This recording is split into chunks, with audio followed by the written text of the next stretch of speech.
mais do que uma entrevista, é menos do que um debate. É uma conversa com um contraditório em que, no fim, é mesmo a opinião do convidado que interessa. É um debate em que eu perco sempre. Perguntar Não Ofende é o podcast semanal assinado por mim, Daniel Oliveira, o que não faz chorar. Quase sempre sobre política, às vezes sobre coisas realmente interessantes. Ouça e subscreva em qualquer aplicação iOS, Android, Mixcloud ou no SoundCloud.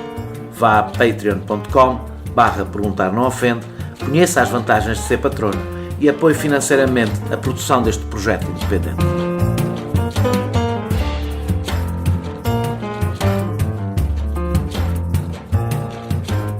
Olá Daniel. Olá João. Pelos vistos tu é que és o convidado que prometeste na semana passada. Eu disse que voltávamos com outro convidado, não disse que não era quem, eu. Exatamente. Vamos começar com as perguntas dos patronos que as fizeram através do patreon.com/perguntar não ofende.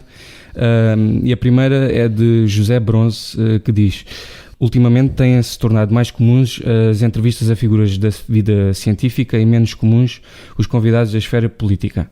Há alguma razão em particular para esse desvio? O Spotify disse-lhe que o podcast viajou o mundo em 2019. Algum plano para um episódio focado em imigrantes portugueses? Acha esse tema relevante? Então, por partes. Sim, é verdade que eles têm... Não há um desvio. Digamos que há acaba por haver um certo esgotamento, não é? Uhum. Eu entrevistarei mais figuras políticas. Aliás, na fase da campanha europeia legislativa, concentrei-me bastante em figuras políticas, e essa também é uma razão para agora me ter desviado um bocadinho e ter regressado. Há uma coisa que eu tento sempre fazer, é andar entre ativistas, cientistas, no sentido de cientistas observadores, vamos pôr assim, sim, que podem até não ser cientistas, e atores políticos.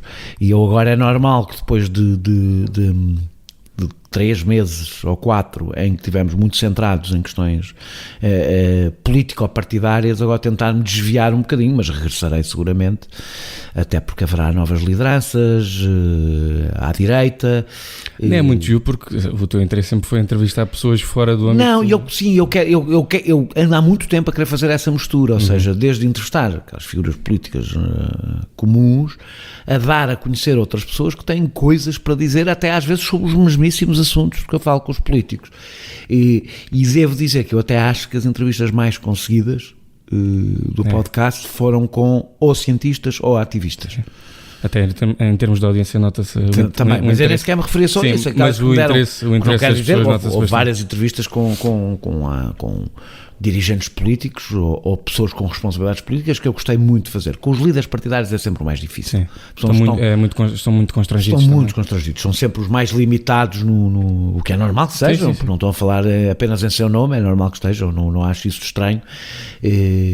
Mas eu até tenciono, por vezes, até desviar-me um pouco mais para temas da sociedade que estão um pouco menos ligados à política, pelo menos aparentemente menos ligados à política. O exemplo do último que fizemos com a Maria Saldanha sobre mediação parental está aparentemente distante da política, mas não está. Uma das coisas que eu quero ir mostrando e fazendo é que a política é uma coisa mesmo transversal e não se resume às questões partidárias. Tens algum plano para imigração? Não tenho, mas não é uma má ideia. Não tinha, de facto não tinha. O programa é muito ouvido, o que é normal. Aliás, os podcasts são, acho eu, em geral, muito ouvidos fora de Portugal. E quando eu digo não tenho, não é que não tenha pensado no assunto, pensei, ainda não encontrei a boa forma de fazer. Ainda não sei exatamente como é que consigo tratar esse tema de uma forma satisfatória. Se as pessoas que estão fora, vivem fora de Portugal, têm alguma boa ideia do que poderia ser uma maneira de fazer isso, são muito bem-vindas. Claro, e no caso do José Bronze, é um patrono, portanto a plataforma também serve. Podem enviar qual acham que seria a boa forma de tratar o assunto, porque é muitíssimo relevante. Nós temos uma nova imigração fora de Portugal, ainda com muita, ao contrário da imigração mais antiga, ainda muito ligada à atualidade portuguesa e que acompanha a atualidade portuguesa. E eu sei que temos muitas pessoas a ouvir fora de Portugal, mesmo muitas, o podcast, e portanto faria todo o sentido. É que ainda não descobri exatamente como é que posso fazer isso. A próxima é do Manuel Mosteias, que pergunta: será que no próximo ano vamos ter entrevistas aos deputados dos novos partidos e confrontá-los com as suas idiosincrasias? Houve uma que já foi pedido há muito tempo. Não vou dizer qual, mas há um, porque não digo, porque eu nunca digo. Sim, claro. Nunca digo as pessoas que recusaram, ou as pessoas têm todo o direito a não vir, e eu não tenho nada que portanto, houve uma pessoa que já, e continua à espera da aceitação. Tenho uma dificuldade com um deles, não tenho nenhum problema em dizer, que é com André Ventura, porque André Ventura já me desafiou várias vezes para um debate antes das eleições. Ora, como diz logo na entrada, este programa não é um programa de debate. Claro, é um debate em que perdes sempre. É um debate em que eu perdo sempre. Eu não tenciono fazer um debate em que perco com o André Ventura. Portanto, claro. Porque aliás, a expressão é um debate em que se perde sempre, é uma expressão evidentemente meio irónica, não é? Portanto, ou seja, não é um debate. Sim. E eu não sei se André Ventura quer ser entrevistado ou quer apenas debater comigo, mas não ponho de parte a possibilidade. Eu tenho uma regra aqui no podcast, que é uma regra que permite um projeto que é independente. Ou seja, este projeto é nosso, não tenho que prestar contas a ninguém, a não ser às pessoas, aos patronos, e mesmo esses, quer dizer, claro, ficarem chateados. Paciência. Que é, eu gosto que estas conversas me deem prazer. O que significa que eu tento ter conversas, não com pessoas que concordam, eu não preciso aqui de fazer a lista de pessoas que eu já entrevistei, de que estou muito distante, pessoas tão distantes como o Jaime Nogueira Pinto, para ir ao mais distante de todos os vários distantes que eu entrevistei, mas pessoas que me dão prazer intelectual. Eu, por mais estranho que possa parecer a algumas pessoas, tive prazer intelectual em discutir, em debater, a conversar, foi isso que foi, com o Jaime Nogueira Pinto. E não há nada, separa-nos, não é só pequenas divergências. Eu não tenho divergências eu considero as posições de Jaime Nogueira Pinto inaceitáveis. Mas consigo ter um prazer intelectual por alguém que eu sei, por exemplo, que diz aquilo em que acredita. Para mim é muito difícil ter uma conversa com alguém que eu sei que não diz aquilo em que acredita. Nunca. Porque isso torna a conversa inútil.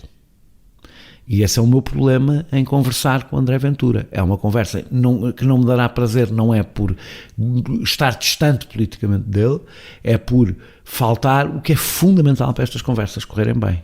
É honestidade intelectual e as pessoas debaterem, terem as suas divergências, mostrarem a sua opinião. Ora, eu estou absolutamente convicto, e não é uma convicção, está baseado em factos, que André Ventura não acredita numa palavra do que diz. E eu pergunto qual é o interesse de conversar com alguém que não acredita no que está a dizer. Qual é o interesse? O que é que eu ganho com isso? O que é que as pessoas que ouvem ganham com isso? Mas não ponho de parte. Eu, quando o André Ventura me desafiou para um debate, disse que só debateria com ele quando ele tivesse relevância suficiente para isso. Provavelmente está quase a tê-la, e se for o caso, poderei vir a ter uma conversa com ele. Agora, quem espera que fique a discutir com o André Ventura o que ele acha sobre os ciganos, pode esperar sentado, porque claro, não tenho nenhum interesse em conversar com ele sobre o que ele acha dos ciganos. Nem eu em ouvir isso. A próxima é do Filipe Marques, que diz que fazes sempre questão de dar a tua opinião sobre os temas e assinalar claramente o teu ponto de vista, o que não te impede de colocar questões aos convidados que põem em xeque esse mesmo ponto de vista. Para mim é fundamental haver essa imparcialidade ao conduzir a entrevista-conversa, mesmo havendo uma parcialidade de opinião, como é óbvio. Porque é que é tão difícil encontrar isso na televisão? A segunda pergunta seria se pensas repetir convidados, uma vez que a distância temporal para as primeiras entrevistas começa a ser significativa. E sobre esta pergunta, quer dizer, já repetiste. Já repeti acho que só repeti dois. A Catarina Martins e o António Costa. Porque nas últimas legislativas foram os dois. E o Rui Tavares esteve em dois debates. Teve em dois debates, o Rui Tavares.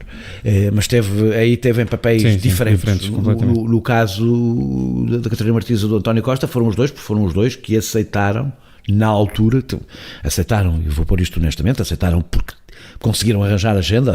Sim. Os outros que não aceitaram. No caso das legislativas. Sou testemunha que tentaram encaixar e não conseguiram. O que é compreensível naquele período.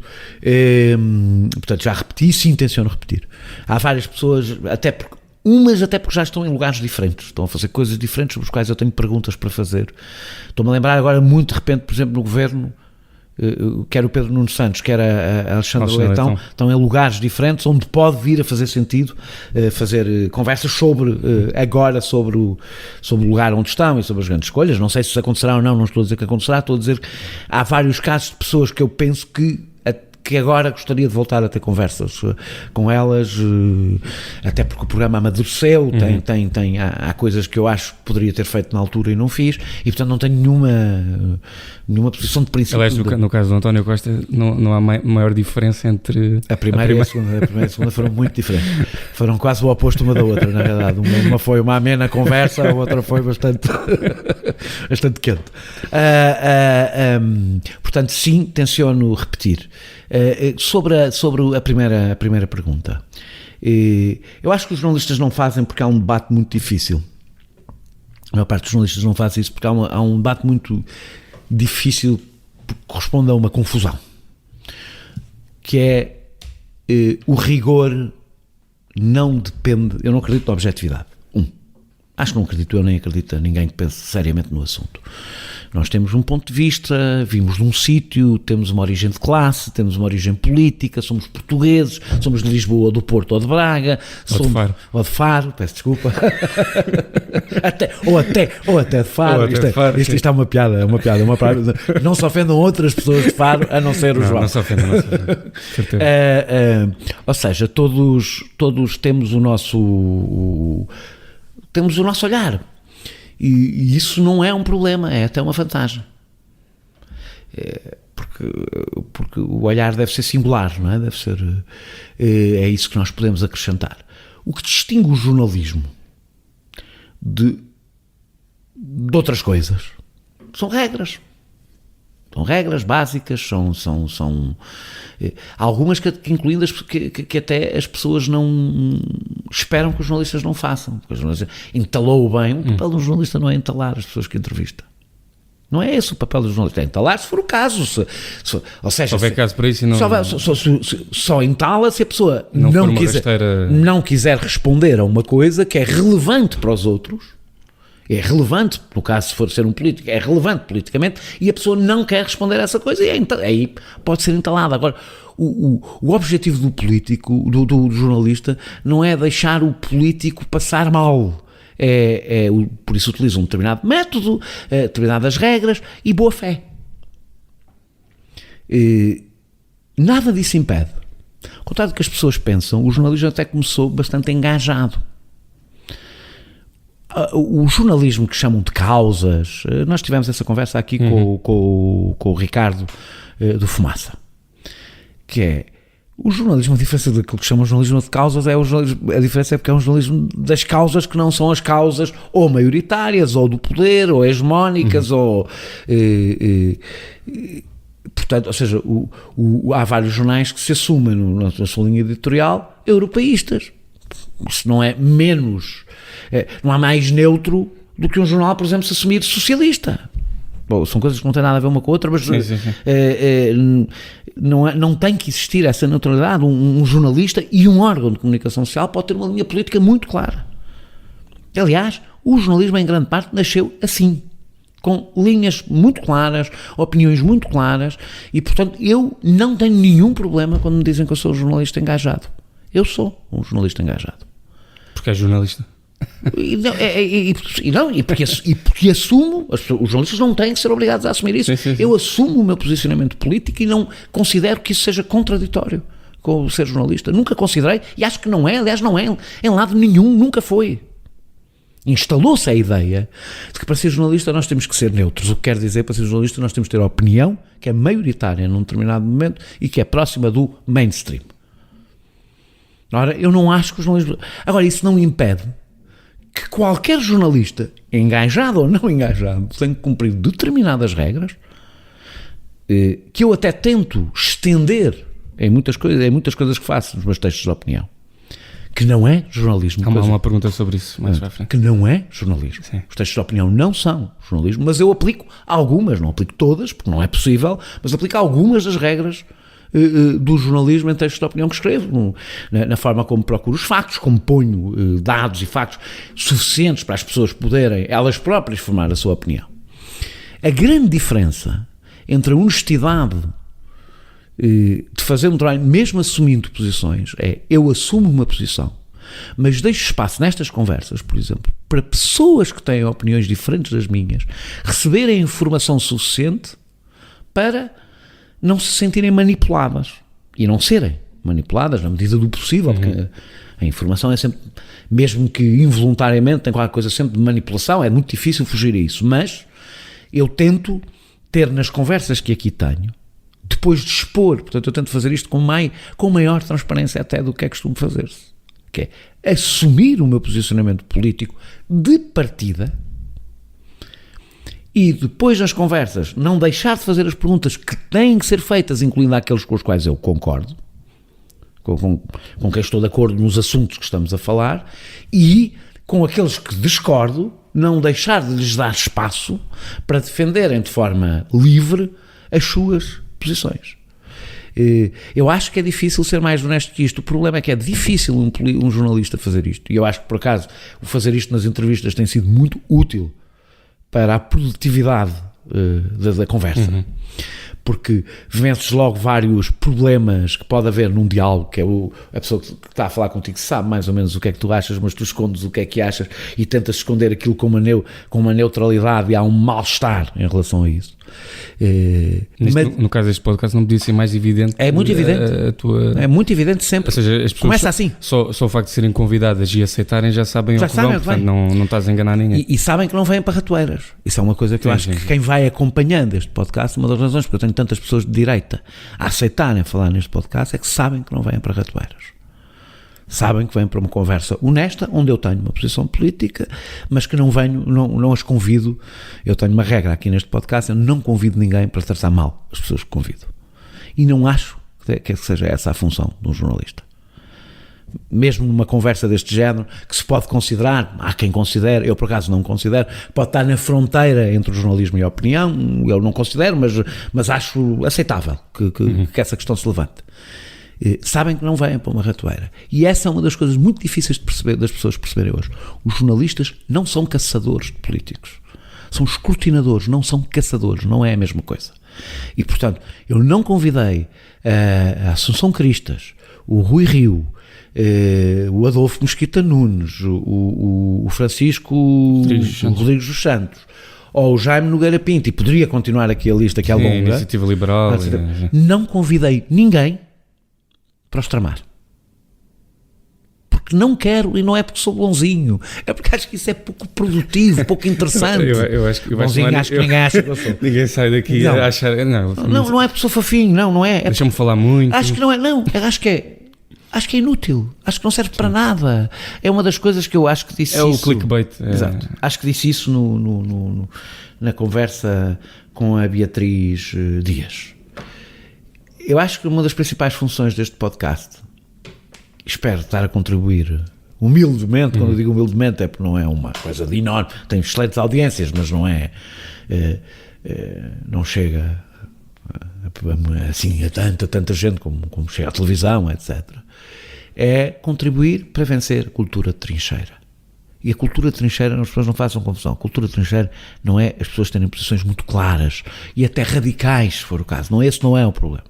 A cultura de trincheira é aquela que cria fossos em que o diálogo se torna totalmente impossível. Também não quer dizer que eu falo com toda a gente, como comecei por responder noutra pergunta. Eu não falo com toda a gente, eu falo com aquelas pessoas com quem acho que o diálogo é possível, e a primeira regra para o diálogo ser possível é as pessoas dizem com honestidade aquilo que pensam e discordam com base no que pensam e não com base naquilo que acham que os outros querem que elas digam. A próxima é do Rui, é apenas Rui. Salvo erro de percepção da minha parte, neste segundo ano de Perguntar Não Ofenda, as entrevistas tiveram uma frequência mais baixa do que no ano anterior. Deu-se algo em particular, como por exemplo a dificuldade em arranjar entrevistados? Esta pergunta... Falharam duas. Exatamente, falhámos duas ao longo do ano, sendo que... Falhámos duas ao longo do ano, portanto não teve... Quer dizer, objetivamente teve uma frequência mais baixa, mas é uma diferença. Sim, mas agora, eu acho, antes de continuar, acho que esta percepção tem a ver com o facto de no ano passado termos gravado mais de seguida, portanto aparecer aos patronos, que é o caso deste Rui. Pois, apareceu mais cedo. Que apareceu mais cedo, portanto havia uma regularidade maior nesse aspecto. E o facto de gravarmos no Teatro São Luís, portanto dava-nos logo um episódio a mais para publicar. A regularidade de facto não foi menor, no sentido em que nos falharam 2 episódios, portanto não há uma grande diferença. Agora começa a ser mais difícil arranjar convidados, começa no sentido em que são cada vez menos óbvios e, portanto, até mais interessantes. Eu acho que o podcast, não sou o melhor avaliador, mas até acho que tem ganho em interesse, ou seja, as entrevistas têm sido com uma outra irregularidade, mas têm melhorado o interesse. Agora, é mais difícil arranjar convidados porque são menos óbvios, não é? Os óbvios já estão praticamente todos gastos, não é? Portanto, a parte de investigação a parte de investigação para chegar a novos interessados é cada vez mais custosa e nota-se mais a falta, meios que temos. Mas temos feito um enorme esforço para nunca faltar um episódio, faltaram 2 até agora, em momentos que são sempre um pouco mais difíceis, e o período pós-eleições foi difícil porque a operação Europeias Legislativas consumiu bastante as nossas energias, porque implicou ler os programas todos, quer das europeias, quer das legislativas. Foi muito trabalho do ponto de vista de pesquisa para uma estrutura que não é profissional, e que nos consumiu bastante, e acho que toda a gente reconheceu que fizemos um trabalho sério, mas isso tem um custo, não é? Esta próxima não é de uma patrona, mas eu vou fazer mais cedo do que estava à espera, por causa da questão do jornalismo ainda, que é de Josefa Ramalho, que diz que a sua questão se insere mais no tema curiosidades. Parecendo-me a mim que o Daniel se prepara a fundo sobre todos os temas, imagino que o seu horário de trabalho seja do género 24 horas por dia. Como faz para se manter atualizado, consultar as fontes, ir às origens das coisas e ainda escrever todos os dias? Boa sorte. Eu neste momento estou a escrever 6 textos por semana, uma crónica de rádio, 2 debates e 2 programas de televisão e o podcast. O que dá 26 textos por mês, 4 crónicas de rádio, 8 programas de televisão e 4 entrevistas. É uma brutalidade, é um dos assuntos que neste momento me ocupa bastante do ponto de vista do que é que eu devo fazer, porque o dia de facto só tem 24 horas, eu neste momento acho que trabalho cerca de mais de 12 horas por dia, 6 dias por semana, pronto, e estou a ser simpático comigo próprio. Estás a fazer por baixo. Estou a fazer por baixo. Não é muito grave, porque eu luto muito pelos direitos dos trabalhadores, mas pouco pelos meus. Eu sou workaholic, portanto, digamos que grande parte, e isto não é conversa, grande parte do trabalho que eu faço é um trabalho que me dá prazer, e como me dá prazer não me custa trabalhar muito, mas mesmo assim o nosso corpo tem infelizmente limites. Claro. Agora, eu resolvo isto eu sou muitíssimo disciplinado a trabalhar, portanto para responder a como é que eu faço, eu basicamente começo todas as minhas manhãs por ler as newsletters dos jornais portugueses e a dar uma vista de olhos por alguns jornais estrangeiros, escolho um tema e não leio nesse dia sobre outra coisa senão sobre esse tema. Ou seja, acontece mesmo estar com pessoas que não têm o meu trabalho e saberem que aconteceram coisas que eu não sei que aconteceram naquele dia, porque elas estão mais em cima do que eu. Exatamente porque eu, para não me tornar num comentador permanente da espuma dos dias, que não tem qualquer interesse, sobretudo se escreve todos os dias, torna-se muitíssimo cansativo para mim e para os leitores. Escolho um tema, estudo sobre aquele tema, concentro-me naquele tema e é sobre aquele tema que eu penso durante um dia. Sendo que eu começo a semana sempre com 3 textos já escritos. Geralmente são textos sobre coisas que aconteceram na semana anterior ou no fim de semana e que eu guardo e vou publicando para nunca me acontecer. Já me aconteceu, mas acho que em 15 anos uma mão chega para contar as vezes que me aconteceu. Na véspera de ter que entregar um texto, ainda não saber sobre o que é que vou escrever, ou não ter nenhum texto, ou seja, ter que escrever por necessidade, deixa cá ver sobre o que é que vou escrever, como fazem grande parte dos colunistas que não têm uma atividade permanente, e é normal, têm os seus outros trabalhos, e depois já há aquele dia que têm que escrever e pensam sobre o que é que vão escrever. Eu tenho sempre textos de reserva, para não fazer o disparate. E mesmo assim, já me aconteceu fazer, por exemplo, sentir-me pressionado para escrever sobre um tema, escrever e não estar suficientemente confortável, nem sequer é só do ponto de vista de informação. Eu posso recolher toda a informação sobre um tema e não estar confortável com o tema porque eu quando escrevo textos de opinião, escrevo textos de opinião. Portanto, para além da informação, tenho que ter eu construído uma opinião. Ou seja, acontece-me as duas coisas. Como acontece, acho eu, toda a gente, ter uma opinião sobre uma coisa, mas não ter suficiente informação para sustentar a minha opinião, mesmo que a minha opinião até seja bastante firme sobre o assunto, mas é preciso sustentá-la perante os outros, mesmo que eu tenha firme para mim, é preciso sustentá-la, é preciso ter base para fazer, e o contrário, ter a sustentação, ter a base, mas não ter formado uma opinião sobre um assunto.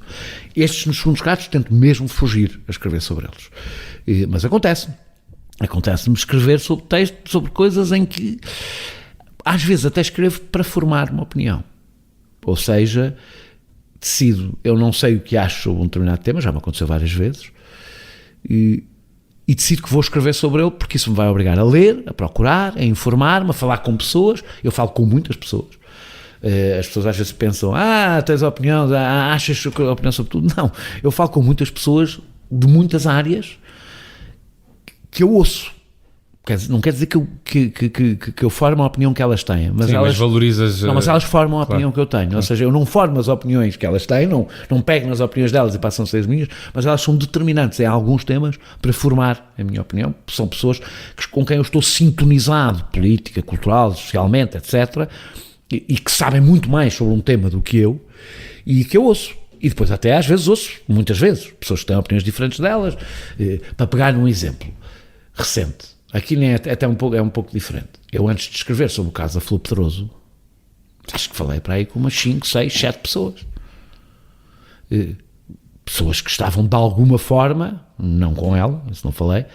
Aliás, evito falar com os próprios envolvidos, não é? Porque depois até é aborrecido, não é? Porque falo com elas e depois eu não estou a entrevistá-las, não é? Para formar uma opinião. Mas falei com várias pessoas e isso contribuiu para eu perceber o que é que tinha acontecido, para além do que saiu nos jornais, e formar uma opinião sobre o que tinha acontecido.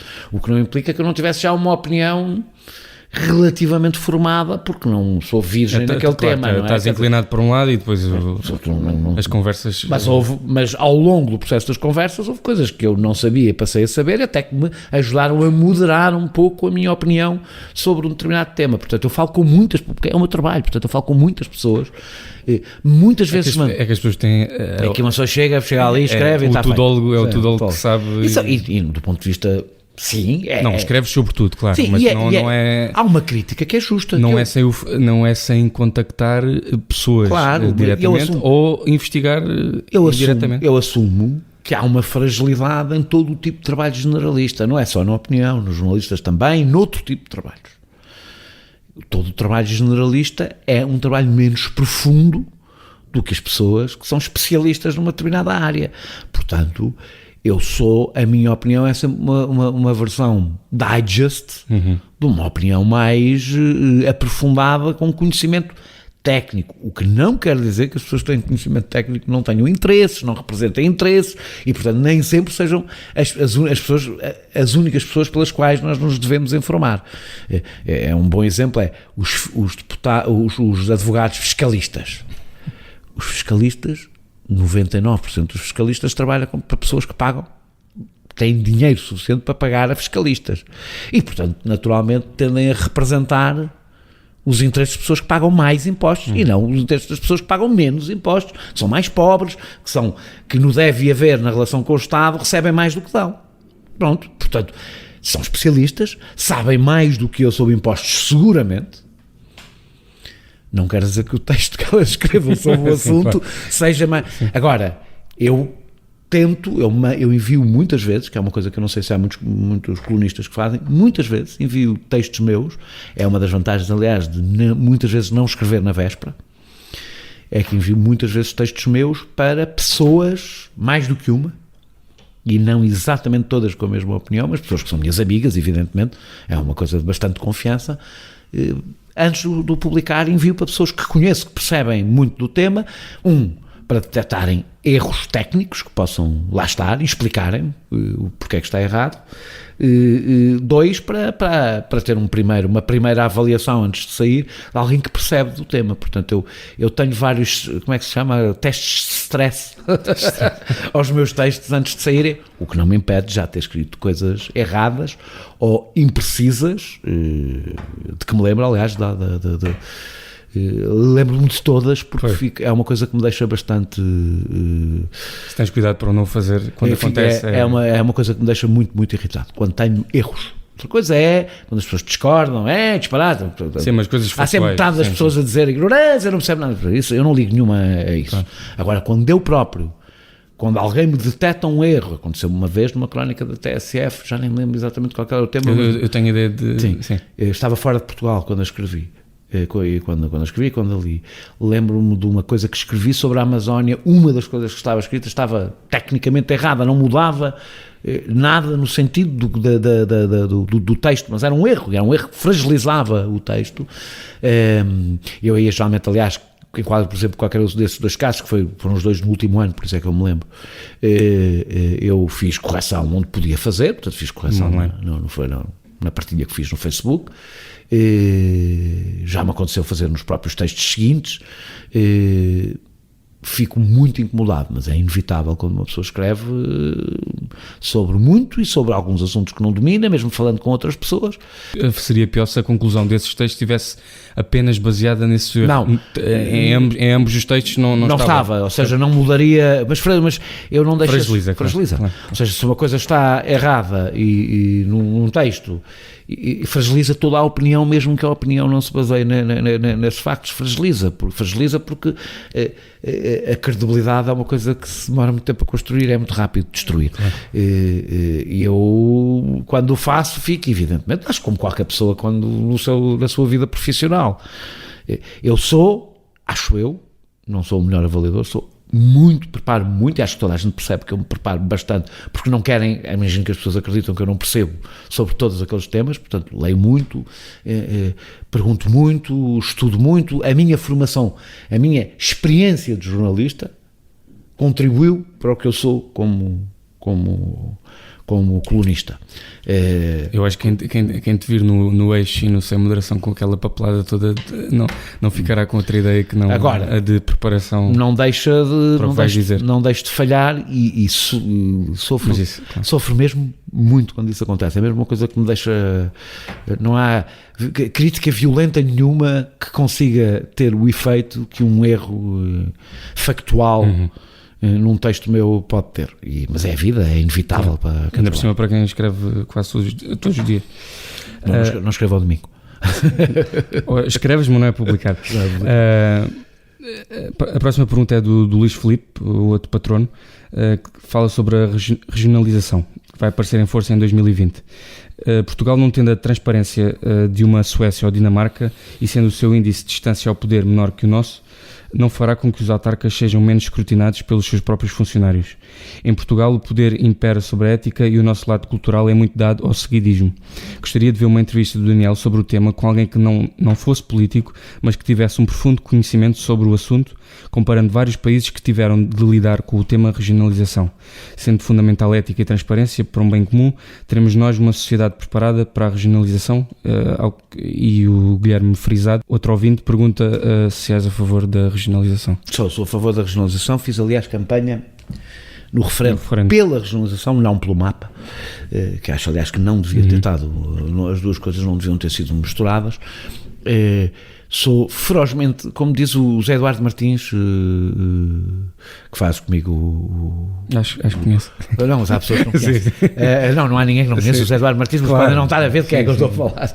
Que faz comigo sem moderação.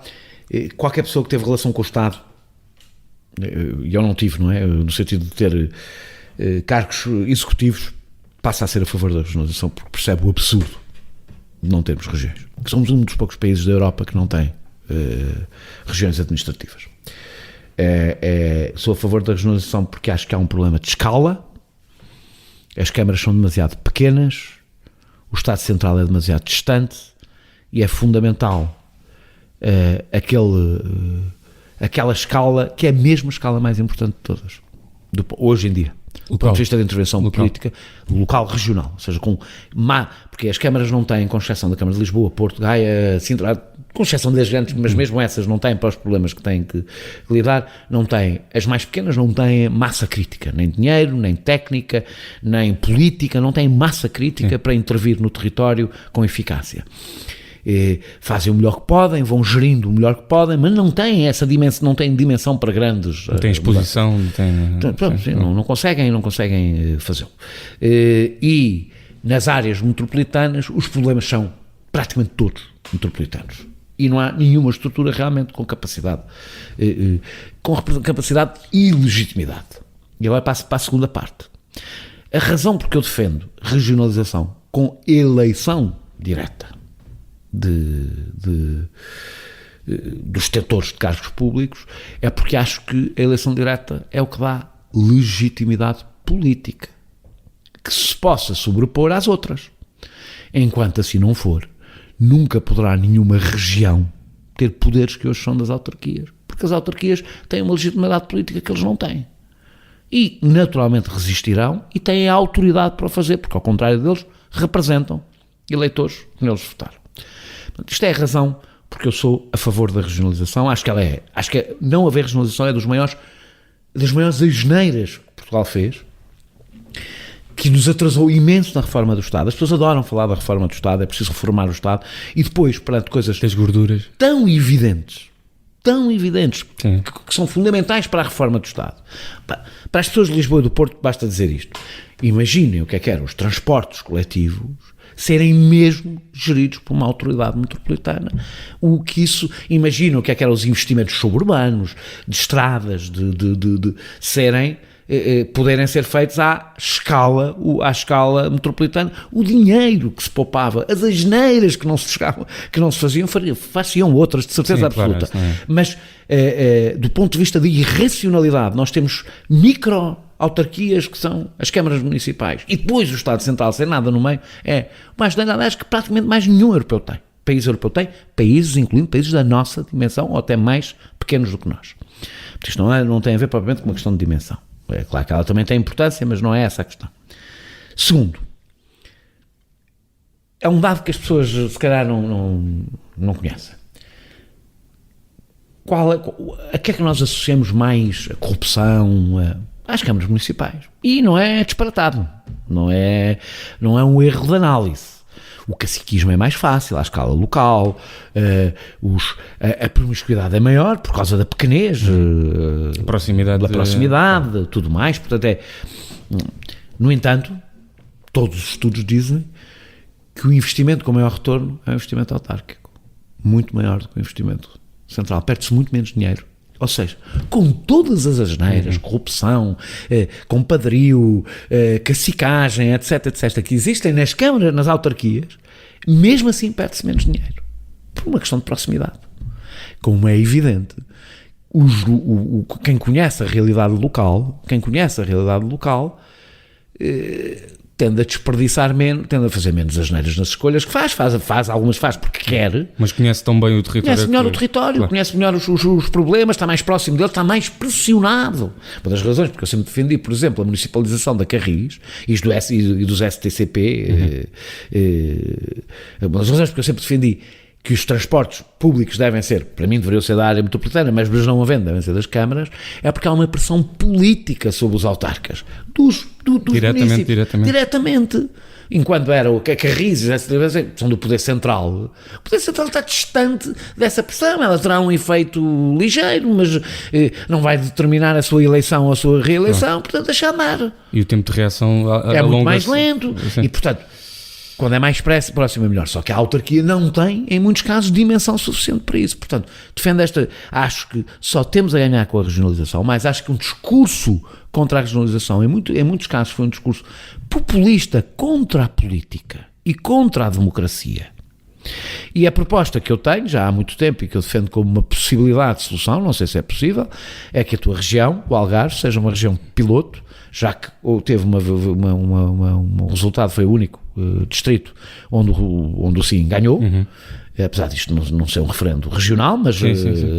Tem uma fronteira clara, indiscutível, aliás isto já foi o reino de Portugal e dos Algarves, portanto nem é seguro que o Algarve seja Portugal, estou a brincar.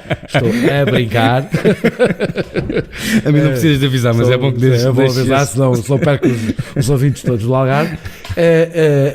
E Marrocos. E que... Desculpa. Acho que era uma possibilidade, acho que há outras. Agora, regionalização não é descentralização, não é a mesma coisa.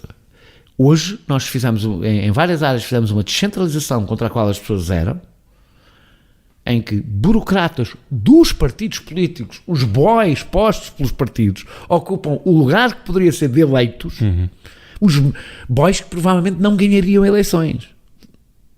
Se calhar alguns ganhariam, mas muitos não ganhariam. São bois na mesma, são caciques na mesma. Estão lá na mesma. Distribuem isto para aquela Câmara e para a outra Câmara. A responsabilização é que não Só que o escrutínio e a responsabilização é muito menor. E esse é um dos problemas, é parecer às vezes que as pessoas preferem que haja lá pessoas que elas não elegeram. As pessoas parecem terem tão pouca confiança em si próprias que acham preferível que sejam os partidos sozinhos ou os governos sozinhos a escolher quem é que está na CCDR, a serem elas a escolher quem é que está à frente das regiões administrativas. E isto, para mim, ultrapassa a compreensão. Quer dizer que as pessoas confiam mais no cacique partidário do que em si próprios. A próxima é do Pedro Folgado, que pergunta: achas que estamos a viver um tempo de ouro nos podcasts, isto é, de liberdade e transparência, estilo antes da lei da rádio, ou é só uma questão de tempo até alguma entidade começar a comercializar este meio e voltarmos a ter mais um média formatado ou até mesmo regulado? Para quem tem um podcast bem sucedido, há que ter responsabilidades hoje em dia para evitar isto, ou é simplesmente a lei do mercado livre? Eu tive nas rádios pirata. Bem, acho que não acontecerá o mesmo por uma razão. As rádios pirata trabalhavam com um bem escasso, que é o espaço que não é infinito. E portanto, aliás, eu lembro, na Rádio Pirata houve um momento em que havia mesmo um problema, por exemplo, em Lisboa, porque quase não se conseguia rodar, porque as rádios começavam a estar mesmo em sobrepostas umas das outras. Foi um momento maravilhoso, eu tinha 17 anos, foi quando eu comecei a fazer coisas que se assemelhavam ao jornalismo. Eu estive em 3 rádios pirata ao mesmo tempo, portanto, era inevitável que a coisa fosse regulada. Foi mal, na minha opinião, foi feito exatamente para retirar o máximo de pluralismo às rádios, portanto foi feito para Quando é que foi feito já agora? Desculpa. Foi no final dos anos 80, princípio dos anos 90. Okay. Foi feito para limitar o pluralismo, portanto muito menos rádios do que as que poderiam existir. E nem sequer a questão do mercado publicitário se põe, porque muitas delas o mercado publicitário era um mercado que não ia às grandes, que era um mercado muito local, não é? E mais, a lei das rádios não matou, mas enfraqueceu a ideia das rádios locais, não é? Porque houve várias rádios nacionais que deram a volta ao texto, não é? E tomaram as rádios locais para se tornarem rádios nacionais quando não tinham uma licença para ser rádios nacionais e deviam ter tido porque eram rádios nacionais. Dito isto, eu acho que isto é sempre assim, ao contrário do que se pensa. Os liberais acreditam muito que o capitalismo é responsável pela criatividade. As pessoas não criariam, não inventariam se não houvesse capitalismo, o que além de desafiar a história, porque não consta que o homem tenha deixado de caçar bisontes quando nasceu o capitalismo. Portanto, o homem é um criador, seja qual for o regime em que vive e o sistema em que vive, é da sua natureza. Não é o capitalismo que faz com que o homem queira evoluir, é a natureza humana. E depois há sistemas que favorecem mais isso e outros desfavorecem mais isso, e o capitalismo favorece umas coisas, desfavorece noutras, mas não é essa a questão. A questão é, eu estive no início das rádios locais, estive no início dos blogs, lembro-me do advento da internet, quando começaram a aparecer muitas coisas, e costumo aliás dar o exemplo da Wikipédia, que foi das várias que surgiram a única que resistiu à sua mercantilização. Lá está. Criativo, aliás, muitas das coisas que entretanto nasceram morreram, a Wikipédia é talvez a mais antiga que dura e que entrou completamente no nosso dia-a-dia, mostrando que não é um mercado, não é a única coisa que faz com que as pessoas criem e construam coisas. Eu acho que nós temos uma pulsão egoísta e uma pulsão cooperante. Sempre, todos. Nós competimos e cooperamos sempre, permanentemente. Eu não acho que o homem seja só competitivo, como acham os liberais, os ultraliberais, nem acho que o homem seja só cooperante, nem acho sequer que o homem seja cooperante só para ser competitivo. Acho que nós temos em nós...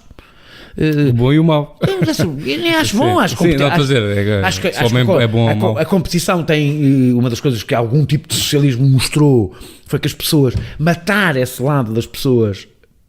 também mata a sua vontade de progredir. Sim. Ou reduz. A ambição não é sempre má. Não é sempre má. As pessoas precisam ter alguma ambição e ver essa ambição reconhecida, mas uma das coisas que as sociedades em que começamos a viver mostram é que essa ambição, quando começa a matar a capacidade das pessoas cooperarem, as sociedades cooperarem de si, também mata tudo, também mata a possibilidade de nós evoluirmos, crescermos e do bem comum. Portanto, eu acho que é na tensão permanente entre estas duas coisas que as coisas se fazem. Ora, essa tensão faz com que quase todas as coisas que eu me lembro que foram realmente interessantes não nasceram para o mercado. Deste género de coisas. As pessoas nasceram porque as pessoas queriam fazer coisas. Querem fazer coisas. As pessoas fazem arte. Ninguém se torna pintor porque quer vender quadros. Ninguém se torna escritor, se for bom, porque quer vender livros. As pessoas não se tornam cineastas porque querem vender filmes.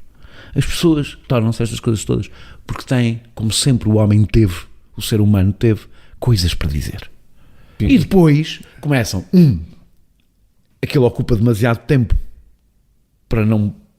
e as pessoas precisam de viver e, portanto, precisam que aquilo lhes dê dinheiro para elas viverem. Depois começam a ter a ambição de viver melhor, sobretudo se a coisa corre bem, de querer viver melhor, de querer viver de uma forma mais confortável. As coisas não são, portanto, chegando aqui, digo, os podcasts já estão, aliás, evidentemente, fazer parte do mercado. Eu não vejo especial mal nisso. Eu não acho que haja uma contradição insanável, por isso sou um social-democrata, não sou um comunista, haja uma contradição insanável entre a existência de mercado e a existência de pluralismo, desde que a gente não viva numa sociedade de mercado. Uma coisa é viver numa economia de mercado, outra coisa é viver numa sociedade de mercado. E, portanto, desde que o mercado não destrua o que não está dentro do mercado, que é o que acontece nas redes sociais, em muitas outras coisas, que é o que nós vemos, por exemplo, nas redes sociais, foi que sugaram, incluindo o que estava no mercado, ficando com todo, o distribuidor ficou com todo o dinheiro da publicidade, matando quem produz conteúdos, matando tudo à sua volta. Portanto, eu acho que naturalmente vai haver podcasts que se vão, até porque se querem profissionalizar precisam ter recursos, se querem fazer coisas mais ambiciosas do que isto que nós fazemos, que são entrevistas, que são a coisa mais barata que apesar de tudo se consegue fazer, e não é por acaso que há tanto podcast só de entrevista ou de conversa só.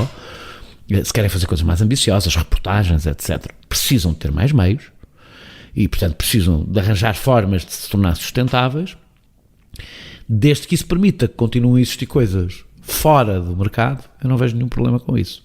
E acho que isso vai acontecer, naturalmente. E os podcasts ainda vão mudar muito. Eu lembro dos tempos áureos dos blogs, que toda a gente achava que os blogs eram novo. Já quase não há blogs. Mas está também consumidos pelas redes sociais. A regra é sempre esta. Para mim, o meu problema é que as redes sociais, de facto, tiraram liberdade ao que era mais livre. Ou seja, nós perdemos do salto dos blogs para as redes sociais. Qualquer pessoa podia fazer um blog. Perdemos liberdade. o algoritmo, tudo aquilo que começou a definir por nós, em vez de nós, o que é que nós devíamos ver, retirou-nos liberdade. Mas retirou porque as pessoas quiseram também, não é? Sim, as claro. pessoas... Agora, Quem está na bolha, quer estar na bolha, não há nada a fazer. Agora, acho que os podcasts abrem muitas possibilidades que vão para outro lado qualquer que nós não sabemos qual é. Uma coisa eu tenho a certeza, o mercado nestas coisas tem vindo sempre atrás, nunca à frente. Vai sempre atrás de coisas que as pessoas, por carolice, por vontade, inventaram, foram fazendo, foram inventando, e de repente o mercado olha, aqui está um bom modelo de negócio. Os blogs não foram criados ou seja, não houve empresas que começaram a criar conteúdos para os blogs. Sim. Não foi assim, foram pessoas que queriam dizer coisas. E há de continuar a ser. E há de continuar a ser assim. A próxima é do alfarrabista João Mendes Fernandes, que diz: eleição após eleição, os resultados da abstenção têm vindo a ser maiores, o que para qualquer democrata deve ser entendido como um sinal de alarme. Para si, qual ou quais deviam ser as medidas que deviam ser implementadas para combater a abstenção? A política corresponder... é muito difícil. E peço-te calma. Não, é muito difícil porque não há medidas para combater a abstenção. Há medidas para promover a democracia. Ou seja, as pessoas nas últimas eleições inglesas votaram mais, não votaram menos. Diríamos que a política inglesa estava com menos descrédito agora do que estava antes. Não, estava com mais. Portanto, talvez concluirmos que a maior parte das pessoas não se abstém por causa do descrédito da política. A parte das pessoas abstém-se porque sente que votar não faz diferença. E vai votar quando acha que está qualquer coisa em causa. Por exemplo, nas últimas eleições inglesas. Sentiu que, quando as pessoas dizem, não compreendo as pessoas estarem tão distantes das eleições europeias e absterem-se tanto, eu não compreendo é como é que ainda há 40 e tal por cento do 40%. Sim, 40. Pessoas acho fácil, 40. Que vêm, eu voto, porque eu voto sempre, tenho, sim, eu também. que se dão ao trabalho, porque de facto é difícil explicar-lhes que diferença que aquilo fez na vida delas. E mesmo quem vai votar, mesmo quem vai votar nas europeias, nota-se. Eu próprio não tenho a certeza porque é que vou. É um dia de votação ligeiramente diferente do que seria de esperar. A questão está, o debate não está nem no sistema eleitoral, nem na corrupção que sempre houve. Não me venham dizer, sempre houve corrupção, sempre houve, havia muito mais até, mas pronto, eu digo isto, cai-me logo tudo em cima. Havia mais corrupção, era menos visível. Os políticos, não houve um tempo em que os políticos eram maravilhosos e as pessoas adoravam os políticos. Leiam textos do século XIX, do início do século XX, é sempre a mesma conversa sobre os políticos, sempre igual. Até na antiguidade que se queixavam, portanto não há de ser... Sempre igual, a conversa sobre os políticos é sempre igual. Agora o que está em causa não é os políticos, os Estados têm menos poder. E portanto as pessoas sentem naturalmente que o seu voto faz menos diferença. Eu tenho uma solução para a abstenção: nunca mais utilizem a expressão não há alternativa. Isso é dizer às pessoas para não votar. Se diz não há alternativa, é uma estupidez, isso quer votar. É um absurdo. Para que é que eu vou votar se não há alternativa? Eu vou votar em alternativas. Portanto, se me dizem que elas não existem, não faço para nada votar. Portanto, não há pior para a política. E a segunda é, de alguma forma, os Estados têm que reconquistar poder. Não estou só a falar dos Estados... os Estados nacionais têm que reconquistar poder, porque é aí que a política se exerce, que a democracia se exerce. 2, os Estados dentro das nações têm que recuperar poder.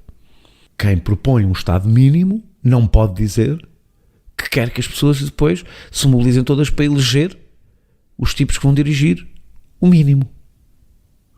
O Estado mínimo levará à participação mínima. Claro. Portanto, o que eu não retiro da abstenção, eu não retiro do debate sobre a abstenção o conteúdo da política. E não é apenas as questões éticas. A ética é fundamental da política, mas a ética não é o fim e o princípio da política. Faz parte da política, mas nós não votamos só em pessoas sérias, nós votamos em pessoas sérias que defendem o mesmo que nós para a sociedade. Nós não votamos em gestores sérios. Uma das razões porque há tanta abstenção é porque andamos a eleger gestores. pessoas para gerir o que existe, ainda por cima, quando nós estamos descontentes com o que existe, que é uma coisa extraordinária, não é? Portanto, eu acho que o que tem que existir para as pessoas voltarem a mobilizar é horizontes mobilizáveis, ou seja, coisas que mobilizem as pessoas para uma qualquer coisa. Nós somos, a humanidade por natureza, insatisfeitos. Queremos viver queremos viver uma sociedade diferente, sempre quisermos viver, a não ser em momentos muito curtos, numa sociedade diferente daquela que temos. E por isso vamos evoluindo ou não, e às vezes regredindo, não é? E portanto o que nós precisamos é que a política volte a ser sobre isso. É curioso que anda toda a gente a discutir o orçamento de Estado e a grande discussão entre o Ministro das Finanças e o líder da oposição é sobre uma questão técnica que não interessa a ninguém, à vida de ninguém. Não é sobre quais são as grandes escolhas deste orçamento. Isto não é só as grandes escolhas para este ano, não é só o deve e haver, não é só as contas de mercearia, que podem até ser muito importantes para a vida das pessoas, não é só isso, é que modelo de sociedade, que tipo de sociedade é que nós queremos, para onde é que estamos a querer ir, e isso mobiliza as pessoas, mobiliza, porque isso tem a ver com a vida concreta delas, mas não é só isso, as pessoas não votam a pensar na sua vida concreta, mas votam também a pensar em qualquer coisa que as pessoas mobilizam-se por possibilidade de qualquer coisa diferente da que têm. Sempre foi assim. E quando a política voltar a ser sobre isso, uma das grandes vantagens do discurso da extrema-direita é que a extrema-direita diz, por via do ódio, do medo, do preconceito, mas diz que quer uma coisa diferente. Simplifica a mensagem. Ela não tem que ser, a mensagem pode ser simplificada sem ser mentirosa, sem ser como é o caso, sem ser demagógica, mas sobretudo diz, as pessoas vão voltar a mobilizar-se quando sentirem que há alguma coisa, que o seu voto faz diferença. E às vezes até se podem mobilizar por péssimas razões. Eu não estou a dizer que é obrigatoriamente por boas. Estou a dizer que o que leva à abstenção é a sensação de que não faz diferença. Portanto, as medidas é política clara, discurso claro, que não tem que ser a política trincheira, mas pode ser fazer o que a política faz, que é pôr as pessoas perante grandes escolhas. A próxima é do André Francisquinho, e pegando no que falaste das eleições inglesas, caso Bernie Sanders verifique uma derrota parecida com a de Jeremy Corbyn, qual será a possível resposta da esquerda não centrista nestes países ou noutros que também tenham sistemas eleitorais com círculos uninominais? Achas que as democracias que não tenham esses círculos conseguem ter uma maior ou menor representatividade, ainda que também estejam mais sujeitas a populismos? Não sei se estão mais sujeitas a populismo, porque o Trump ganhou as eleições, não é? Num sistema uninominal. Eu não sou a favor dos sistemas uninominais, mas no Reino Unido e nos Estados Unidos isso nem sequer, no Reino Unido foi um debate, houve um referendo e foi chumbado, nos Estados Unidos isso nem sequer é um debate, portanto isso determina, os sistemas eleitorais contribuem para determinar os sistemas partidários. E o contrário também é verdade, mas pronto. O que significa que no Reino Unido e nos Estados Unidos as correntes de esquerda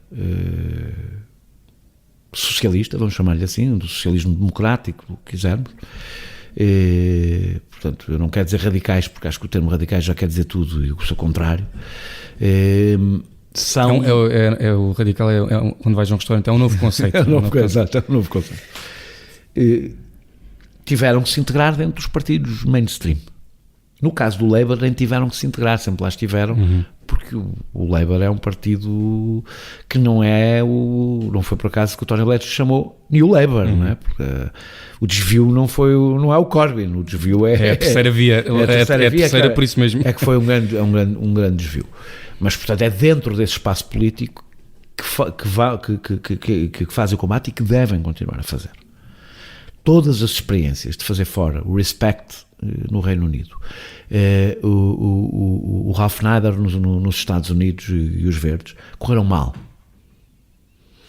porque não é aí, porque porque a luta política adapta-se à realidade política que tem, e a realidade política é num sistema bipartidário, portanto é dentro desses partidos que o combate político se tem que fazer, e aliás teve muito mais resultados quando se fez aí. Respeitar as regras daquilo que existe, porque sim, não... até se pode querer alterá-las, mas... Exatamente, mas julgar o jogo enquanto aquelas regras... Naquele confronto que é onde ele pode ser feito, onde se podem mobilizar as pessoas, onde as pessoas podem estar, onde elas estão, eu nisso sou muitíssimo pragmático. Por uma razão, Bernie Sanders não concorre como independente. Pois, e com razão, e fez bem. Sim. Agora, eu estou convencidíssimo que o Bernie Sanders vai perder as primárias. Sei uma coisa, que hoje há 2 candidatos em boa posição, Elizabeth Warren e o Bernie Sanders, com um discurso que há 10 anos seria impensável no Partido Democrata. Impensável. Mesmo, mas não era impensável, havia, claro, só que eram candidatos que era completamente marginal, que desistiam muito rapidamente. Ou era o Ralph Nader, que concorreu de fora e teve resultados marginais também eles próprios. E as vitórias fazem-se de muitas derrotas, sempre foi assim.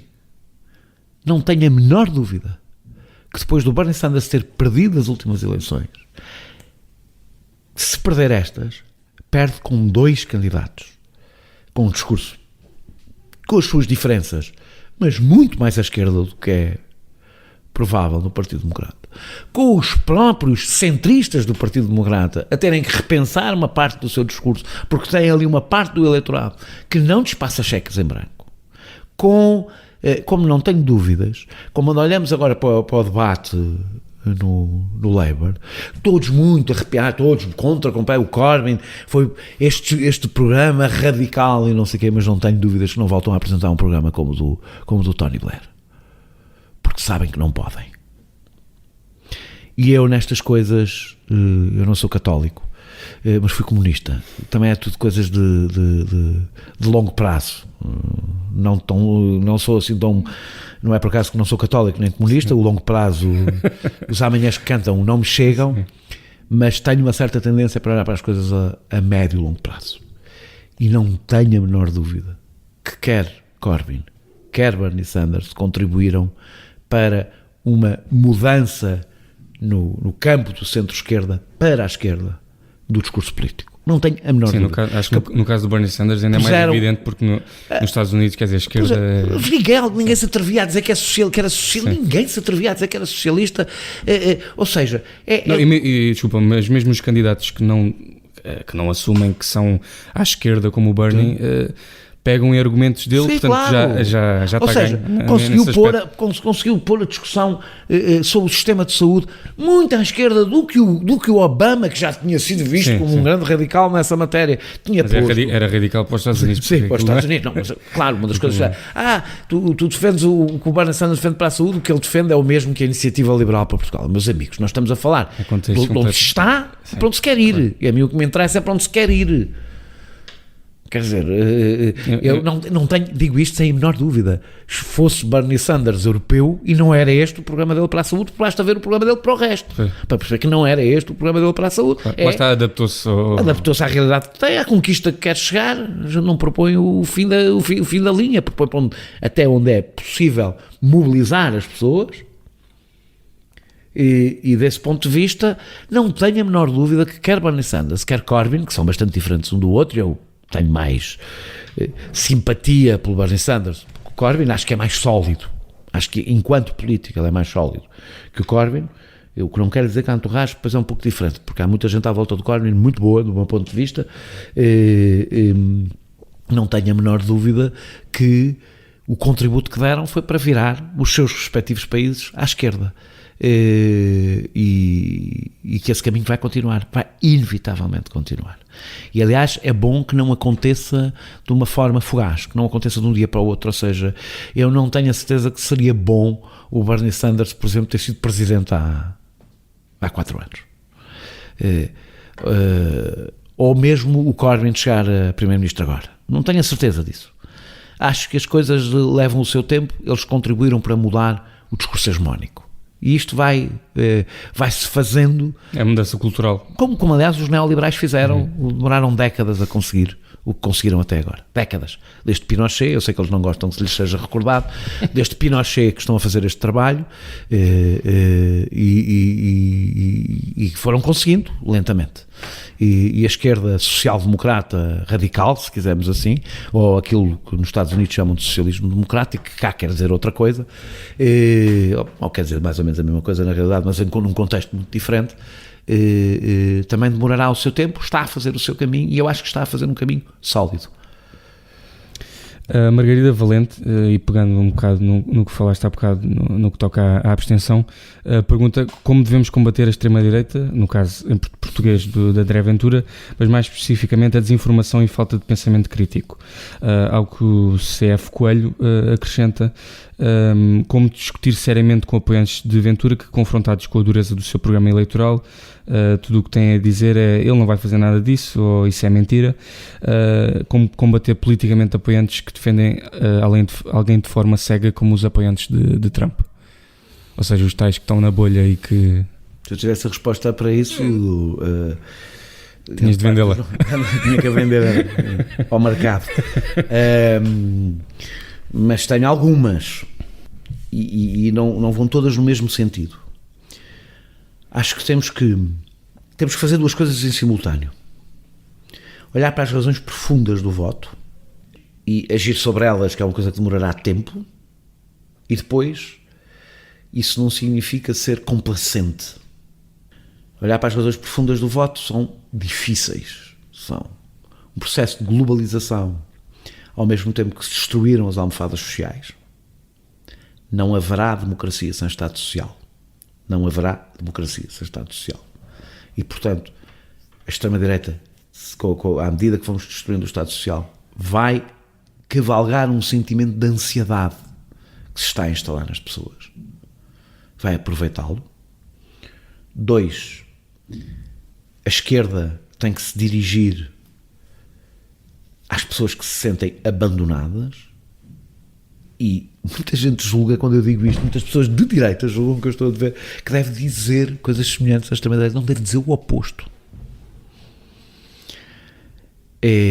Porque as pessoas partem do princípio que a razão aparente do voto é a razão profunda do voto.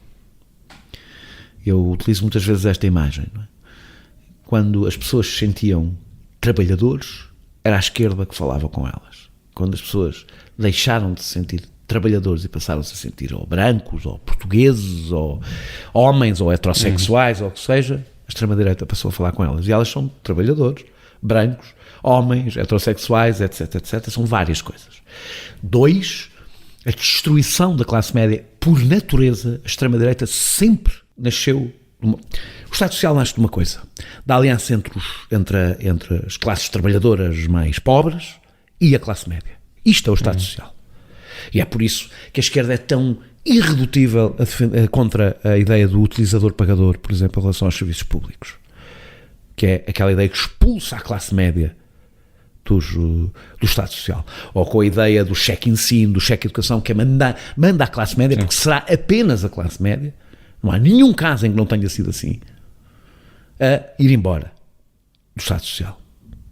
E, portanto, a esquerda e o Estado Social, porque o Estado Social e a esquerda são primos, apesar de num momento histórico específico, a democracia cristã ter contribuído para a construção do Estado Social, mas foi num momento histórico de apaziguamento fundamental perante o risco comunista do leste europeu, da União Soviética. A esquerda e o Estado Social dependem desta aliança entre a classe média e as classes trabalhadoras. A classe média também é trabalhadora, mas refiro-me às classes trabalhadoras, classes mais baixas. Sim. A extrema-direita sempre dependeu da frustração da classe média no momento em que ela é proletarizada, esmagada, deixa de ter a sensação de que pode evoluir, etc. O fascismo italiano, o que não quer dizer que não tenha mobilizado as classes populares, mas começou por ser uma resposta sobretudo a uma classe média assustada com o caos, assustada com seja o que for, ou seja, portanto a esquerda tem que voltar a reconstruir esta aliança entre classes populares e classe média. Tem que falar para as classes populares dos seus problemas concretos, da sua vida, e construir, é aquilo que eu dizia há bocado, um horizonte de esperança, de um modelo de sociedade em que essas pessoas sentem e se empenham, nada está garantido nesta vida, mas se empenham para a construção de qualquer coisa onde elas sentem que podem evoluir, podem melhorar, podem vir a ter uma vida melhor. A grande diferença entre o discurso da esquerda e o discurso da extrema-direita é que a esquerda não se alimenta do ódio em relação ao que está ao nosso lado. Alimenta-se de uma ideia de esperança, que tem inimigos, evidentemente, tem adversários políticos, tem adversários sociais, mas não alimenta o discurso de ódio em relação aos outros que estão ao nosso lado, aos mais pobres do que nós. Ao que é diferente, mas no fundo é igual. E geralmente os que é mais pobre, está ainda abaixo de nós. E, portanto, é muito mais construtiva o discurso da extrema-direita, é um discurso destrutivo, por natureza, desagregador. Portanto, isto é aquilo que pode fazer politicamente, dentro do confronto político. Esta é a parte mais difícil, que é, aliás, o debate que se tem agora com o Ventura, o que se deve discutir com o Ventura, é o seu programa para a escola pública, o seu programa. Eu acho que o André Ventura nunca deveria abrir a boca sem haver alguém que lhe fale da privatização do Serviço Nacional de Saúde, da privatização da escola pública. Nunca, nunca, nunca, nunca. Sempre. É esse o tema. É esse o assunto. Aliás, porque não foi um erro de cálculo. Não foi Claro, ele vai alterar e vai dizer outras coisas, mas a aliança entre a extrema-direita e o discurso neoliberal que retira funções sociais ao Estado não é portuguesa. É uma nova realidade sobre a extrema-direita. A extrema-direita, ao contrário das pessoas, aquilo não é bem extrema-direita porque não é estatista. A extrema-direita já só é estatista nas funções de repressão, a que chamam funções de soberania. Aliás, como no passado, quer o nazismo, quer o fascismo, tiveram um apoio das classes dominantes, tiveram um apoio da burguesia nacional, de cada um da Alemanha e da Itália, para chegarem ao poder, porque foi a forma de vencerem, através da repressão, movimentos socialistas, comunistas, etc. Portanto, esta ideia dos extremos tocam-se, não se tocam, nem se tocavam nessa altura. Nem se tocavam nessa altura. A direita conservadora ajudou Hitler a chegar ao poder. A direita conservadora alemã ajudou Hitler a chegar ao poder. É sempre aquele discurso da relativização. Sim, e vamos integrá-los. Eu também tenho aqui uma cobra venenosa em casa e tento integrá-la na vida familiar. Portanto, o discurso com a extrema-direita, e André Ventura é de extrema-direita, e eu gosto imenso. Hoje estive a ler um texto interessante do Observador. Se eles se dessem ao trabalho de fazer estas minudências ideológicas sobre a esquerda, existe uma coisa que é a extrema-esquerda. Depois a direita, cada pessoa de extrema-direita é uma coisa diferente. É a direita autoritária, a direita nacional, a direita nativista. Aí já tem imensas minudências políticas, porque isto não devemos simplificar, não é? A forma de vencer, portanto, o que eu dizia, uma intervenção política a fazer junto daquele eleitorado, a que se tem que conseguir responder, e tem que se conseguir responder, por exemplo, na sua capacidade de se organizar. A destruição dos sindicatos por culpas próprias e por culpas alheias está a abrir espaço a movimentos de extrema-direita dominarem a forma de organização dos trabalhadores para os isolar, como fizeram, aliás, no passado. Não é para criar uma grande frente de trabalhadores pelos direitos dos trabalhadores. Aliás, basta ver o programa do André Ventura para as questões laborais para perceber que não é seguramente esse. O mais individualismo possível. Não. Portanto, a esquerda tem basicamente que se reinventar. Em alguns casos o reinventar passa por ir buscar agendas antigas, noutros não. E só ela pode vencer a extrema-direita. Só a esquerda. E eu só a esquerda com uma agenda clara pode vencer a extrema-direita.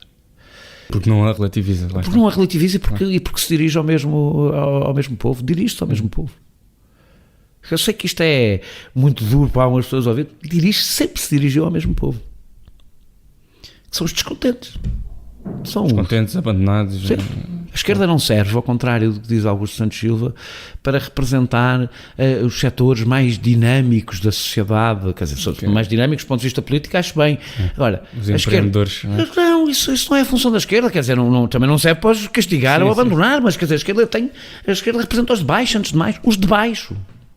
Porque não os quer lá, Daniel. Sempre porque não os quer, com certeza. Não estes liberais que acham que dizem que eu defendo que é preciso haver mais pobres para haver a esquerda. No dia em que não houver pobres, se calhar a esquerda é dispensável também, a gente aí fala.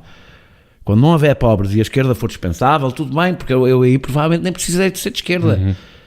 Aí sim o mundo pós-ideológico chegará. Mas aí se calhar chegará ao mundo pós, mas não chega, porque nunca é assim que as coisas acontecem.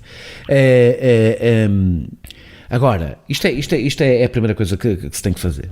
Depois, isto não significa não deixar de ser absolutamente implacável, sem medo, sem vergonha, sem tibiezas, sem luvas de pelica, sobre cada vez que os que querem destruir a democracia põem um pé em falso. Eu aí acho que tem que ser implacável. Garanto que eles serão muito mais quando chegarem ao poder. E aí não vai haver democracia para se defender. E implacável significa coisas que parecem tão incolativas como isto. A escola da democracia, a escola democrática não é neutra. Defende e ensina os valores da democracia. Os valores da tolerância e os valores da liberdade. Não é neutra. Não está a algures, conforme os pais estão ali no meio. Não, há metade dos pais que acham que a escola não deve ensinar a tolerância, vivem no regime errado. A democracia não é neutra em relação à tolerância, não é neutra em relação à liberdade, não é neutra em relação a valores dos direitos humanos, não pode ser neutra, senão não é democrática. Tem a Constituição, tem uma Constituição e a escola pública, pelo menos a pública, cumpre-a sem tibieza nem medo. E um dos grandes problemas é que começa a demonstrar medo. A censura que está a existir não é aquela que falam do politicamente correto, não, é uma capacidade de pressionar as escolas para, por exemplo, não podem convidar um movimento LGBT para falar às crianças, porque não se fala de homossexualidade às crianças. Fala-se de homossexualidade, fala-se de homofobia, fala-se de racismo, fala-se porque são valores que estão espelhados na Constituição, são escolas do Estado que devem obediência à Constituição e devem promover os valores que estão na Constituição da República. Querem mudá-los, consigam 2/3 dos deputados. Até lá, paciência. E a esquerda, se calhar, em algumas coisas tem que começar a falar. A esquerda, não, neste caso nem é a esquerda, os democratas, nestas coisas tem que começar a falar grosso. Tem que começar a falar grosso. Sem medo das reações, que se atiram para o chão, porque isto são pessoas, na maior parte, a extrema-direita tem esta enorme eficácia, que são de uma violência absoluta a falar com os outros, e ai de alguém que tussa, que diga qualquer coisa que me estão a censurar, que se atiram para o chão. Ou ofender, que também é curioso. Ou ofender. Não chamo extrema-direita. Sim. Eu que defendo que nós devemos ter a capacidade de voltar a dialogar uns com os outros. Mas isso implica, para dialogarmos uns com os outros, que há uma fronteira. Claro, há mesmo uma fronteira. Há decência, né? E a fronteira é ali. Claro. É ali. Eu não ponho a fronteira no CDS, nem sequer na Iniciativa Liberal. Apesar de achar que muitas vezes são coniventes e muitas vezes importam, ou por medo ou por oportunismo, parte do discurso da extrema-direita. Mas não ponho a fronteira ali. São pessoas que, como temos visto, a Iniciativa Liberal não sei porque ainda não teve funções de poder, mas o CDS respeita as regras democráticas. Não me interessa lá o que é que defende, respeita as regras democráticas, não tenta subverter as instituições, não se infiltra nas forças de segurança para que elas sejam utilizadas para outros fins que não aqueles a que têm que responder. Com a extrema-direita não há tolerância, eu acho que não pode haver tolerância. E se deixarmos que eles convençam as pessoas que fazem parte do mainstream, eles transformam-se no mainstream. E deixa-me só responder mais uma coisa, eu estou a demorar muito tempo, mas deixa-me só dizer mais uma coisa, este é um assunto que eu aprecio, porque acho que é um assunto com o qual vamos lidar muito nos próximos tempos. Acho que a parte mais difícil é como falar com uma base que eu não acho sequer que seja fanatizada. A coisa é um bocadinho mais complicada do que isso. Porque o fanatismo baseia-se numa crença em algo. Aqui não se trata de uma crença. Trata-se de uma descrença fanática. Trata-se numa recusa quase nihilista do que temos, de todo o tipo de legitimidade e autoridade intelectual, política, etc. Não estou a falar da autoridade da força, que diz: isto é tão mau que eu vou ter um pior do que vocês e é bom porque chateia-vos a vocês. E, portanto, tudo o que o meu faço é resumir aquela frase que eu já citei 3 milhões de vezes, que é do Donald Trump, que é quando ele diz que se desse um tiro a alguém na Quinta Avenida era eleito na mesma, e isso é verdade. Nós estamos a lidar com o voto menos exigente que a democracia já conheceu.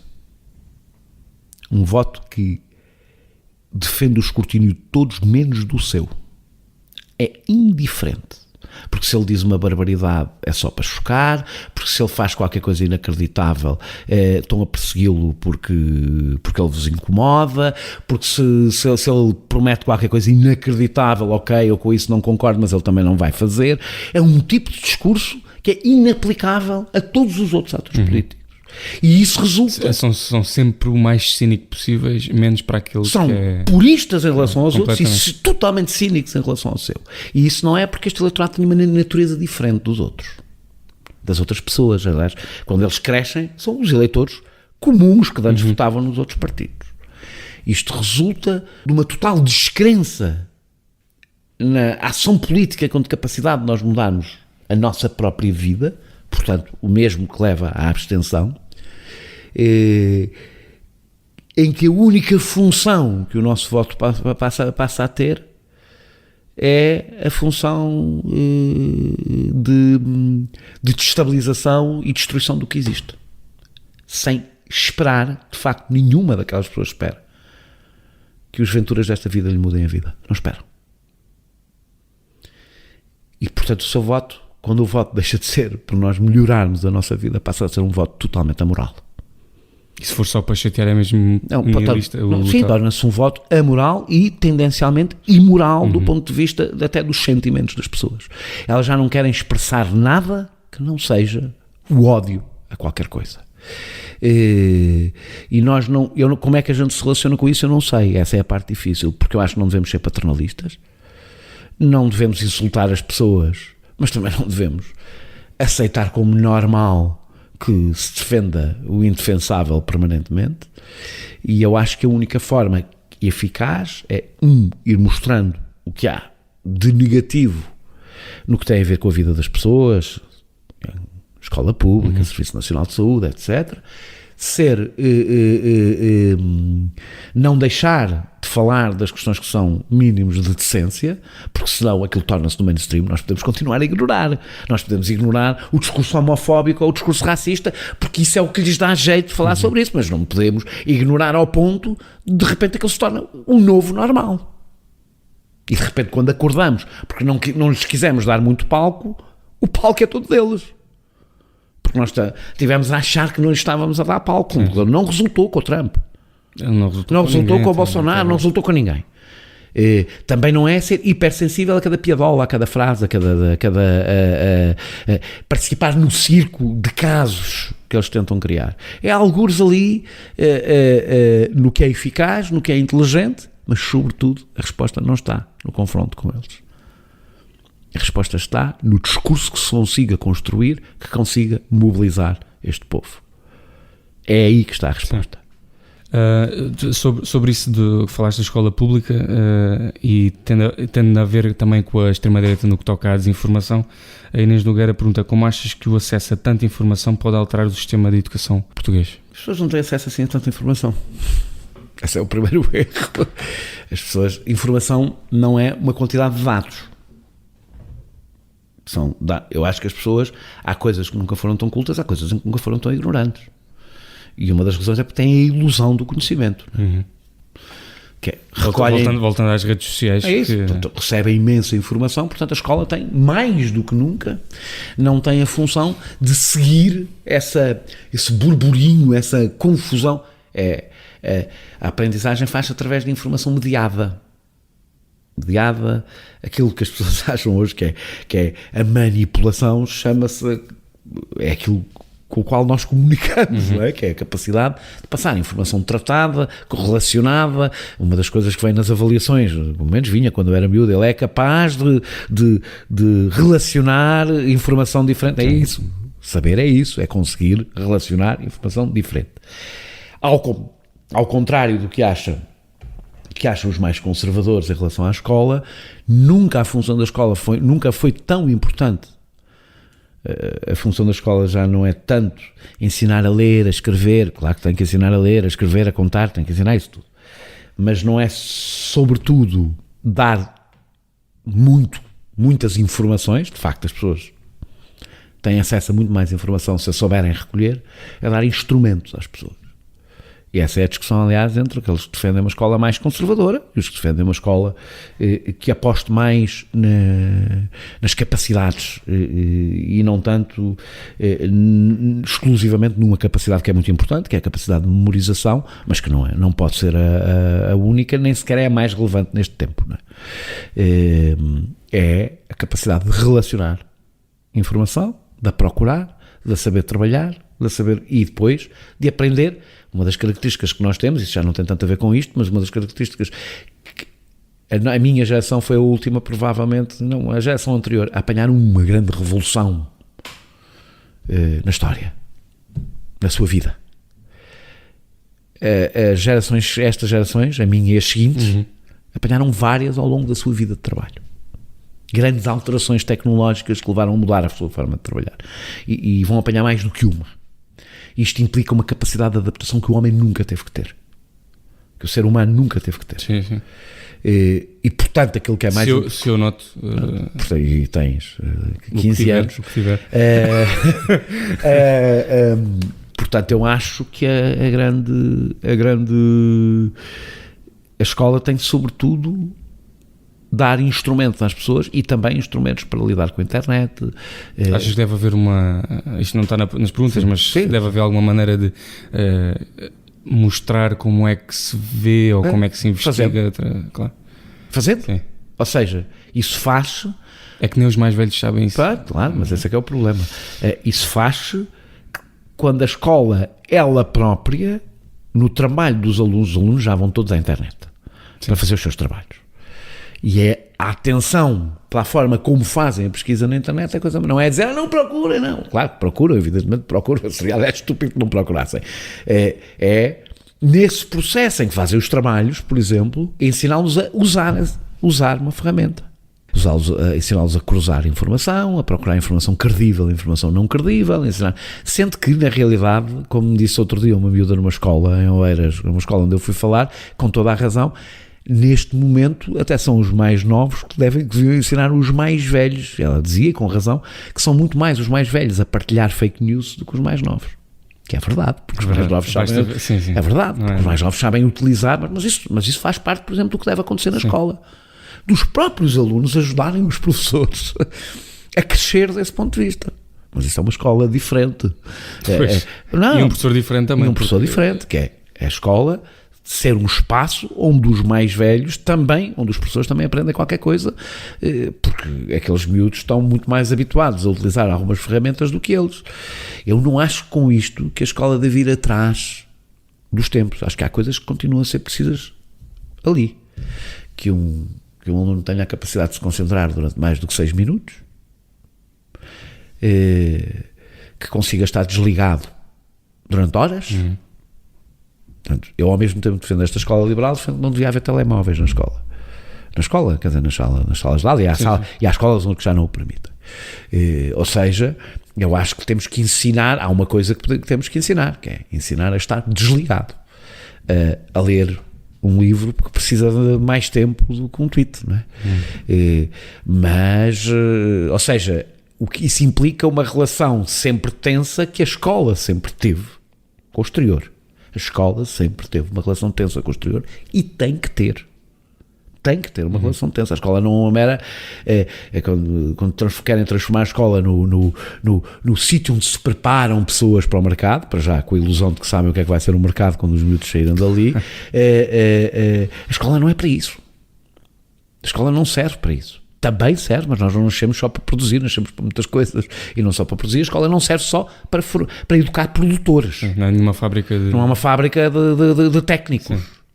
Porque as pessoas têm que aprender outras coisas até para a sua vida, não é? Portanto, acho que a escola continua a ter que dar um enquadramento que às vezes é contra a natura em relação ao momento em que se... A escola tem que continuar a ensinar filosofia, história. A escola tem que dar aquilo que... ou seja, tem que dar memória, que é uma coisa que não é fácil de encontrar assim no cotidiano. Tem que dar memória, tem que dar enquadramento.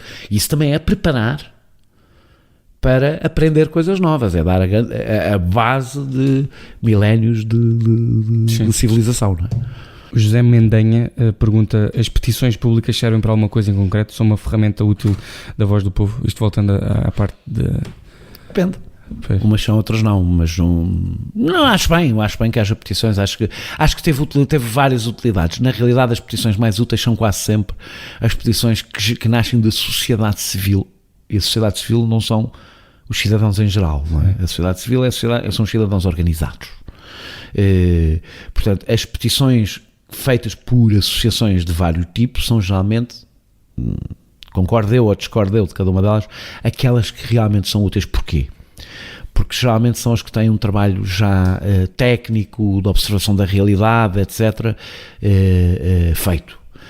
A petição de um cidadão que escreve umas coisas, dificilmente é por uma razão. Eu acredito mesmo que a cidadania é uma coisa coletiva, é um ato coletivo, não é um ato individual. E dificilmente uma petição feita por um cidadão, ele consegue ter a informação suficiente e o conhecimento suficiente, e ele, cidadão, pode ser uma pessoa qualquer, eu, o Marcelo Rebelo de Sousa, o António Costa, ou qualquer pessoa, consegue concentrar a informação suficiente para que isso tenha um mínimo de sustentabilidade. Quando as petições não nascem tipo post viral do Facebook. É que a maior parte das petições que se vê agora... Essas geralmente morrem no caminho porque não têm sustentação, é só por isso, é porque não têm sustentação. Não, são desabafos, os desabafos não constroem, os desabafos não constroem, podem construir inquietações que depois podem vir a ser úteis em qualquer coisa. Pois é, isso é que parece que há muitas pessoas que fazem petições, mesmo com boa vontade, que acham que aquilo é um fim em si mesmo e não um primeiro passo de uma plataforma para uma exposição maior. As pessoas estão muito... para conseguir o que querem. As pessoas estão neste momento muito viciadas naquilo que os likes e que outras coisas dão, que é a reação imediata, o reconhecimento imediato, o resultado imediato. A diferença exatamente de organizações de todo o tipo, eu não estou sequer a falar de organizações políticas sociais, organizações de todo o tipo, é que elas até para nascer tiveram que fazer um caminho, juntar pessoas, algumas até são pequenas, não? Fizeram um caminho com um propósito, procuraram técnicos, procuraram pessoas, fizeram subiram não sei quantos graus, e a petição é a consequência, falando de uma que eu agora acompanhei mais, é só porque a acompanhei mais, que tem a ver com a residência alternada. Concordem as pessoas ou discordem, não estou a discutir isso. Aquilo resulta de quase 20 anos de organizações, de debate, de participação de muita gente, participação de técnicos, etc., que chega ali, pode estar errado, pode estar certo, mas chega ali, aquilo é resultado, que ele chega ao Parlamento como resultado de qualquer coisa, não é o início de qualquer coisa. O Parlamento não é o início das coisas. Em princípio, quando chega ao Parlamento, nós temos muito pouco hábito nós temos pouca sociedade civil organizada. E como temos pouca sociedade civil organizada, as pessoas acham que se juntaram durante um dia a recolher assinaturas para uma coisa, isso é o início, é o princípio. A democracia é uma coisa tremendamente trabalhosa para toda a gente. É o sistema mais cansativo que existe. E por isso é que é o melhor. É porque é exatamente aquele que dá mais trabalho, e por isso é que eu sou, em geral, oponho-me a todas as formas de participação política que prometam o imediatismo, a rapidez, a coisa direta, imediata, eu participo, eu voto online e está feito e vou para a minha vida. Isso não pode correr bem. Mas de resto eu acho que eu defendi sempre as petições no Parlamento e que as petições fossem discutidas no Parlamento. Acho que devem ter limites de assinaturas consideráveis para garantir que não são, porque hoje as assinaturas são muito mais fáceis de recolher e portanto que não resultam de um mero humor viral do momento, porque eu acho que o Parlamento não deve perder tempo com humores virais do momento. Apesar de terem bastante que tratar já desse género com um deputado.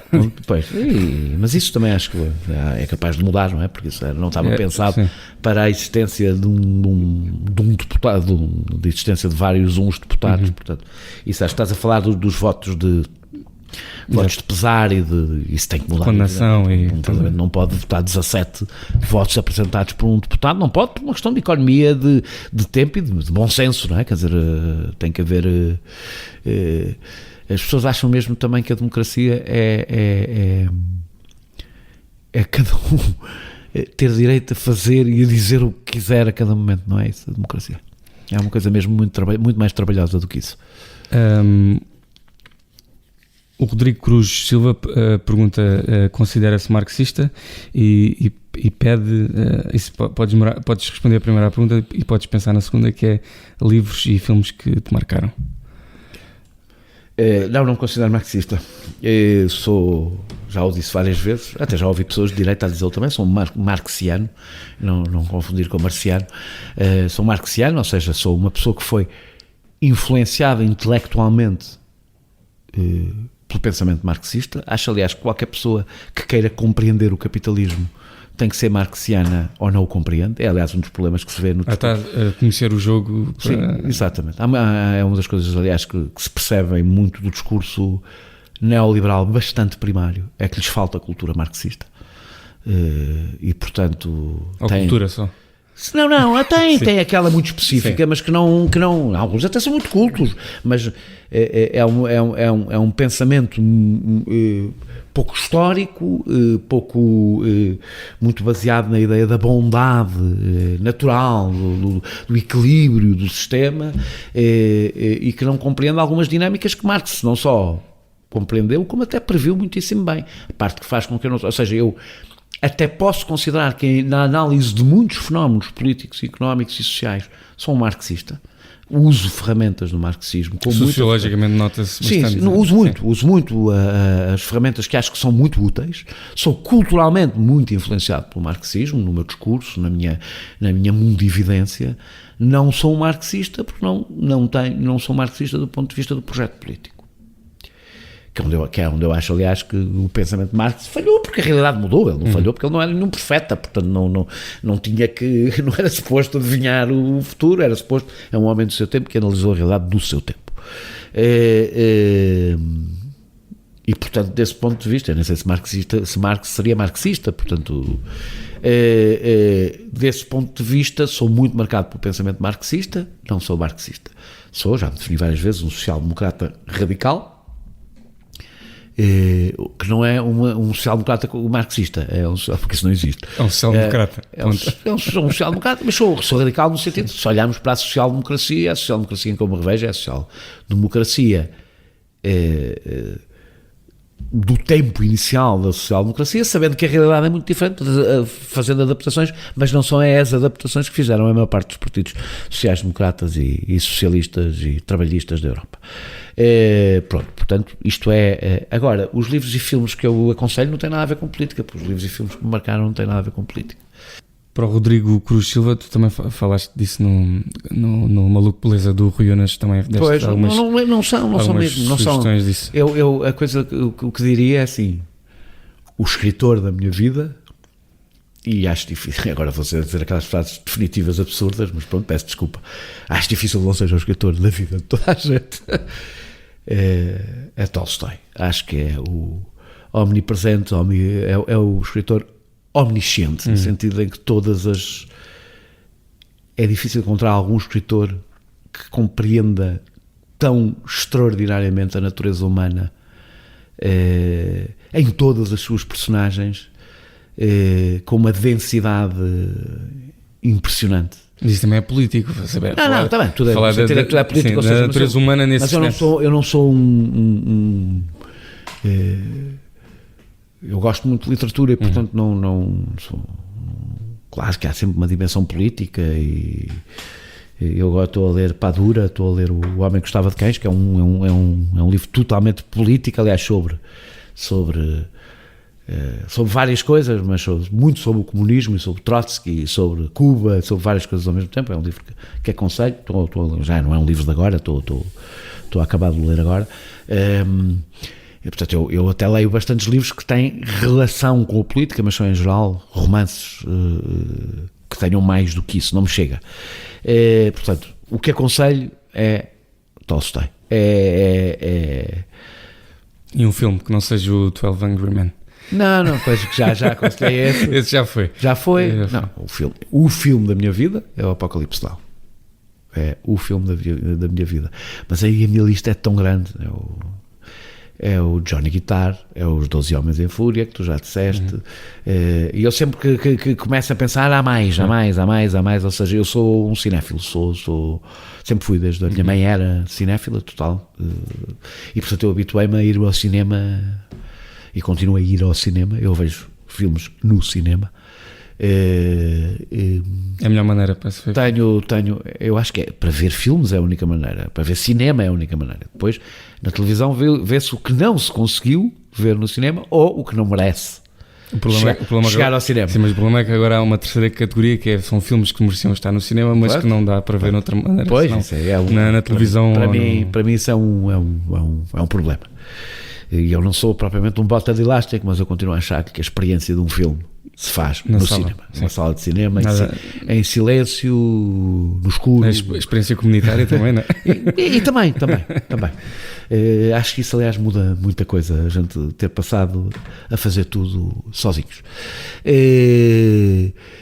Portanto, a minha lista, mas o Apocalipse Now é o filme da minha vida. É um filme que eu vi, acho que só compete com o Lawrence da Arábia, que eu não poria como um filme da minha vida, apesar de eu ser viciado no filme, mas é porque sou viciado no Peter O'Toole, ou seja, há qualquer coisa naquela personagem que é hipnótica quase, mas é o Apocalipse Now. Eu já continuo a ser um grande fã de vários filmes do Clint Eastwood, que é sempre uma coisa que as pessoas ficam perturbadas. Mas eu não acho sou... que vai estrear um novo, não me lembro o nome agora. Pois, o meu problema é que os últimos já não é aquilo, mas tem 2 ou 3 grandes filmes, que é mais do que a maior parte dos realizadores podem dizer que tem. Dois ou 3 grandes filmes. Portanto, viram que eu gosto bastante de filme americano, por exemplo. O André Gonçalves pergunta o que aconselha um jovem que quer ir para Ciências da Comunicação. Para não ir. É mesmo o que eu aconselho. Eu sei que isto é horrível, eu não devia dizer isto. Mas aconselho outra coisa, porque não é só... Vou pôr a coisa assim. Eu até aconselho a irem por uma razão, porque hoje é muito difícil entrar numa redação, e já hoje é muito difícil entrar numa redação. Mas se entrarem numa redação, dificilmente entrarão sem ser por Ciência da Comunicação. Portanto, se querem ser jornalistas, provavelmente têm que ir para Ciências da Comunicação. A verdade é que eu acho que as redações perderam com isso. Eu sou a favor de que os jornais não são um conjunto de jornalistas, são um corpo orgânico que deve ser pluridisciplinar e com conhecimento. Ou seja, nós somos jornalistas todos generalistas. Se os jornalistas vierem com formações muito diferenciadas para uma redação, apesar de tudo somos menos generalistas, porque há alguém na redação que domina mais os assuntos que outros, e a redação deve ser um corpo que comunica entre si, em que os órgãos comunicam uns com os outros.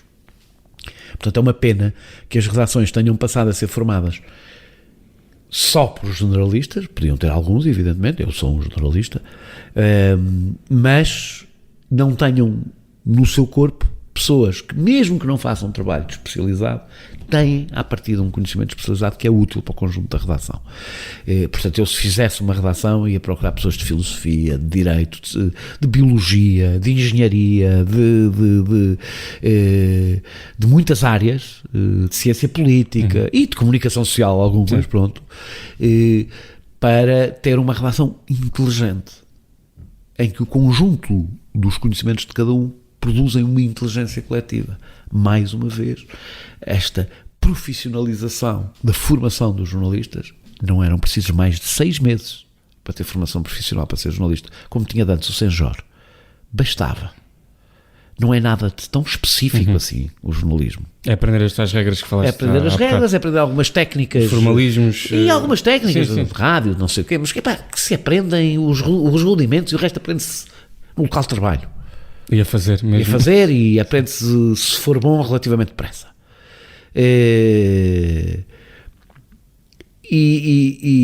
Portanto, isso 6 meses chegavam, e o que era importante era, mas mais uma vez, esta coisa da profissionalização leva à ideia de que um indivíduo que sabe montar, realizar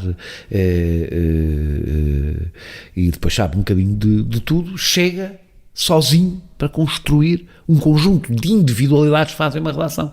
E eu não acho que seja assim, e acho que é uma das razões porque se perdeu, e não é porque os jornalistas sejam piores. Eu até acho que os jornalistas são melhores. Acho que os jovens jornalistas são melhores do que os antigos. As redações são piores. São piores para já porque trabalham em condições inacreditáveis hoje. Inacreditáveis, impensáveis, para produzir informação de qualidade. Mas também são piores porque não têm essa diversidade que existia. Têm menos memória, depois são muito jovens, são redações onde não há velhos, e redações onde não há velhos são redações onde não há memória. É preciso haver velhos nas redações, velhos, pessoas de meia idade e jovens. Portanto, são redações cada vez mais homogéneas e, portanto, cada vez mais pobres. De resto, mas se quer ser jornalista, se faz muita questão em ser jornalista, provavelmente vai ter que ir para a comunicação social, mas entretanto aprender outras coisas noutros sítios. Pegando no que tu estavas a dizer das várias áreas, é possível fazeres uma licenciatura numa determinada área e depois um mestrado noutra. Portanto, era o que eu aconselharia, provavelmente, é fazer um mestrado depois mais especializado.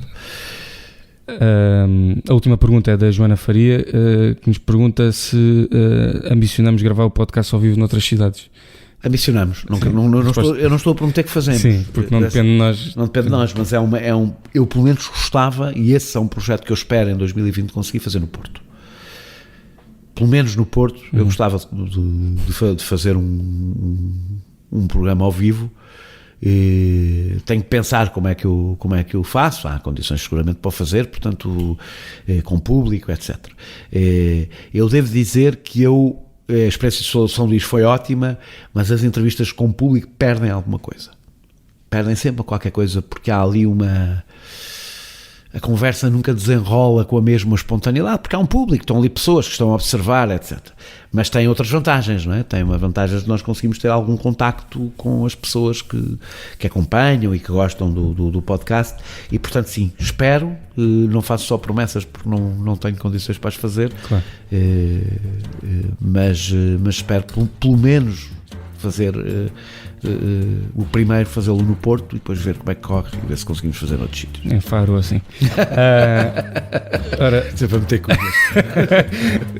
Portanto, nós voltamos em 2020, não é? 2020, cá estaremos. Com outros convidados. Com outros convidados que não eu espero. Bom ano. Igualmente. Este episódio teve a produção de João Martins, pesquisa de Filipe Avala, música de Mário Lajinha e ilustração de Vera Tavares.